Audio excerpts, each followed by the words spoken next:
공항 건설을 둘러싼 논란이 계속되고 있다.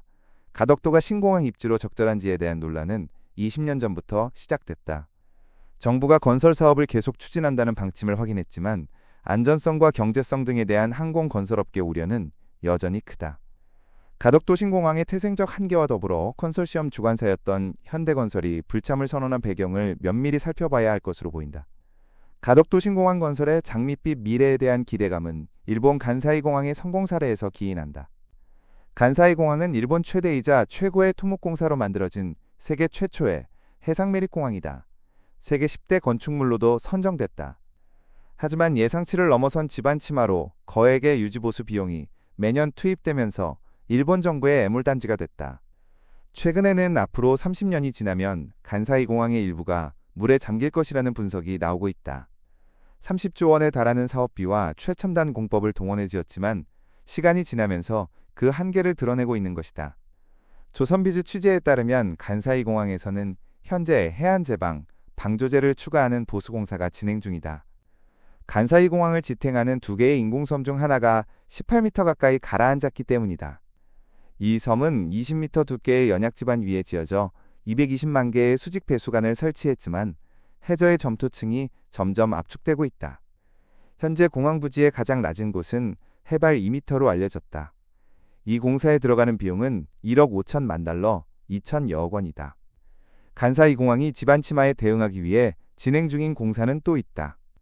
방수벽 공사와 지하수 및 배수 시스템 정비 공사, 부등 침하, 즉 불균등한 침하로 인한 제거 공사도 동시에 이뤄지고 있다. 제거 공사는 간사이 공항의 제1터미널의 기둥 900개의 수평을 보정하는 작업이다.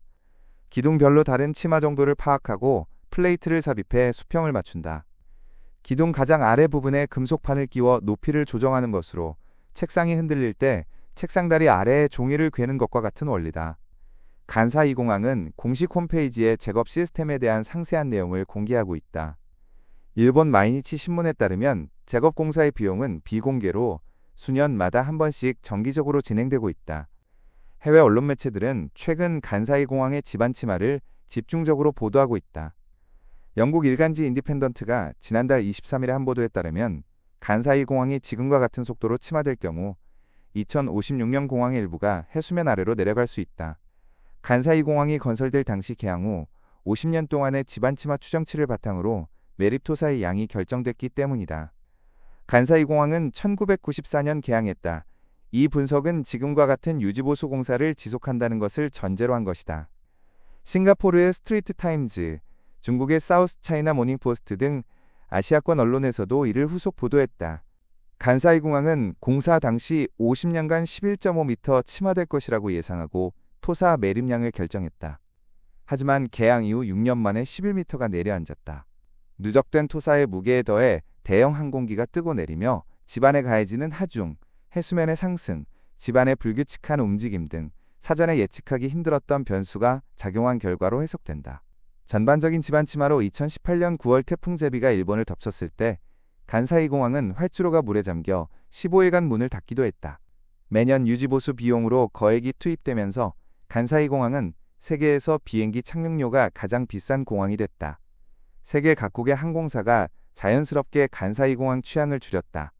지난해 간사이 공항을 이용한 승객 수는 3,180만 명으로 인천국제공항의 7,070만 명의 절반이 채 안 된다. 공항의 경영 여건도 급격히 악화됐다. 일본 정부는 간사이 공항의 부채가 불어나자 2011년 인근 이타미 공항과 통합한 뒤 지주회사를 설립해 운영했다. 그러다 2016년에는 운영권을 민간에 매각했다. 간사이 공항은 과도한 공사비와 지반 침하로 인한 유지보수 비용이 공항 경쟁력 약화로 이어진 대표적인 사례로 지목된다. 이 같은 간사이 공항의 사례는 가덕도 신공항 부지조성 공사에 앞서 짚어볼 대목이다. 가덕도 신공항은 오사카만 내해에 위치한 간사이 공항보다 변수가 더 많을 가능성이 크다.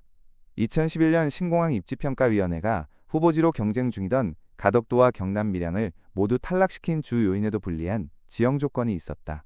당시 100점 만점의 밀양은 39.9점, 가덕도는 38.3점을 받았는데 가덕도가 가장 낮은 점수를 받았다. 당시 위원장이었던 고 박창호 서울대 토목공학과 교수는 두 후보지 모두 불리한 지형 조건으로 인한 환경 훼손과 사업비가 과다하고 경제성이 미흡해 공항 입지로서는 적합하지 않다고 말했다. 가덕도 신공항 부지조성 공사에 적용될 첨단공법도 불확실성이 적지 않다. 연약지방 개량에 폭넓게 활용되는 연직배수공법은 최근 부산신항 공사를 제외하고 국내에서는 해상에 활용된 적이 없다. 연약지반의 점토층에 플라스틱 보드를 삽입해 배수를 촉진하는 공법이다. 부산신항은 내해에 있지만 가덕도 신공항은 외해에 위치해 있어 그 환경이 다르다. 가덕도 신공항 부지 아래 연약지반은 깊이가 최대 60m에 달한다. 최근에는 이 공법에 대해 환경오염 우려가 제기되면서 생분해가 되는 친환경 플라스틱 보드를 활용해야 한다는 의견도 있다. 한 대형 건설사의 토목 담당 관계자는 해외에서도 대규모 해상공사에서는 사용된 적은 없는 공법이라면서 대형 공사에서 검증되지 않은 공법이라 적용 후 지반 침하 가능성이 적지 않다고 했다. 부등 침하를 막기 위한 심층 혼합 처리 공법은 장비 조달에 어려움이 있을 것이라는 지적이 나온다. 이 공법은 일명 수중 콘크리트 공법으로 연약 지반에 시멘트와 물의 혼합물인 슬러리를 저압으로 주입한 뒤 토사와의 반응을 통해 연약 지반을 콘크리트 덩어리로 대체하는 공법이다. 이 공법은 활주로와 연결되는 지반을 개량하는 데 사용될 수 있다. 울릉공항 공사에서도 적용된 적이 있지만 가덕도 신공항에는 대규모 활주로를 건설해야 해 국내 장비만으로는 한계가 있다는 것이다.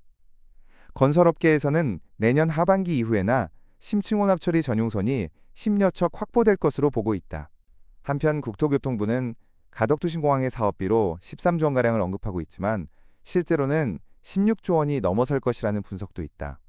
한국개발연구원 공공투자관리센터가 2023년 발표한 가덕도 신공항 건설사업 사업계획 적정성 검토 보고서에 따르면 기초단가의 상승, 사업계획 미비, 설계 오류, 누락 비용 등을 고려할 경우 총 사업비는 16조 6,437억 원으로 추산된다. 한국개발연구원은 이 보고서에서 항공수요와 장내 화물 수요의 과다 예측도 경고했다. 예상보다 훨씬 더 많은 예산을 투자해 공항을 건설하는 것도 문제지만 가덕도 신공항은 기본적으로 파도가 센 외해에 위치해 있어 방파제 설치를 비롯한 전반적인 공사가 난공사가 될 것으로 보인다. 가덕도의 입지적 조건을 고려할 때 과연 수십 년 후에도 안전한 공항으로서의 기능을 유지할 수 있을 것인지 신중하게 판단해야 할 것으로 보인다. 정치인들이 표를 의식해서 결정할 문제가 아니라 전문가들이 안정성을 최우선으로 고려해서 결정할 문제라고 생각한다. 여러분의 생각은 어떠신가요?